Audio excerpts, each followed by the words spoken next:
அல்ல நடைபெறுவது, விடுதலைக்கான போராட்டம். அதை அடக்கி ஒடுக்கிற இனப்படுகொலையில் இஸ்ரேல் ஈடுபட்டிருக்கிறது. இஸ்ரேல் சொந்த தாயகத்திற்காக போராடுகிறார்.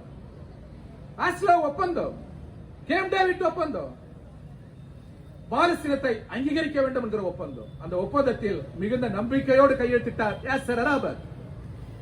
ஒப்பந்தங்களை எல்லாம் அப்பட்டமாக மீறியது அமெரிக்காவும் இங்கிலாந்தும் இஸ்ரேலும். நான் முடிக்கிறேன் நண்பர்களே. உலகத்தின் மிகப்பெரிய ஜனநாயக நாடு, பாலஸ்தீனத்தை அங்கீகரித்த ஒரு நாடு, உள்ளபடி உலகத்தில் நாம் தான் பெரிய ஜனநாயக நாடு. ஒரு வரி தீர்மானம் உண்டா யுத்தத்தை நிறுத்துங்கள் என்று? வெட்கமாக இல்லை. நாட்டின் பிரதமரை கேட்கிறேன், வெட்கமாக இல்லையா உங்களுக்கு? இரண்டாம் நட்பு நாடு என்கிறீர்கள், ஏற்றுக்கொள்கிறோம். ஆனால் யுத்தத்தை நிறுத்துங்கள் என்று ஒரு வரி தீர்மானத்தை போட முடியாத ஆட்சி என்ன ஆட்சி? நான் தமிழ்நாட்டு முதல்வருக்கு வேண்டுகோள் விடுக்கிறேன். அவர்கள் மறந்தால் தமிழ் மண்ணில்